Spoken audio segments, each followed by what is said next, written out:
আসসালামু আলাইকুম বন্ধুরা, আপনারা সবাই কেমন আছেন? আশা করি ভালো আছেন। তা বন্ধুরা, আপনার কোনো প্রোফাইল আইডিতে এক বা একাধিক যদি পেজ থাকে, সেই পেজ থেকে প্রোফাইল থেকে পেজে কিভাবে সুইচ করবেন, তা বন্ধুরা এই ভিডিওর মাধ্যমে সেটা দেখানো। বন্ধুরা, এরকম ইন্টারেস্টিং ভিডিও পেতে হলে আমার ইউটিউব চ্যানেলটি সাবস্ক্রাইব করবেন, ফেসবুক পেজটি ফলো করে দিবেন।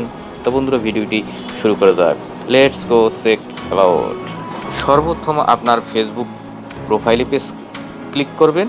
করলে এরকম একটি ইন্টারফেস চলে আসবে। এখানে আপনারা একটা অপশন দেখতে পারবেন, অ্যারো আইকন নিচের দিকে। আপনারা এখানে একটা ট্যাপ দিবেন। ট্যাপ দিলে এরকম একটি ইন্টারফেস চলে আসবে। এখানে log in to another account.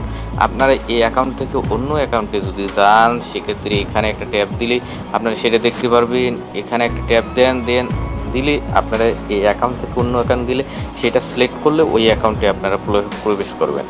আর যদি আপনারা এই অ্যাকাউন্টের যদি কোনো পেজ থাকে, সেই পেজে কিভাবে যাবেন, যেমন এই অ্যাকাউন্টের আমার এই একটা পেজ আছে এমকেবিডি, আমি এই পেজে যাব, তার জন্য আমি এখানে একটা ট্যাপ দিলে আপনার অ্যাকাউন্ট পেজে যাবে। তো বন্ধুরা, এভাবে আপনারা অ্যাকাউন্ট থেকে বা প্রোফাইল আইডি থেকে পেজে সুইচ করতে পারবেন, অথবা এক প্রোফাইল থেকে আর এক প্রোফাইলে সুইচ করতে পারবেন। তো বন্ধুরা, ভিডিওটি ভালো লাগলে অবশ্যই লাইক করবেন, শেয়ার করবেন। আসসালামু আলাইকুম।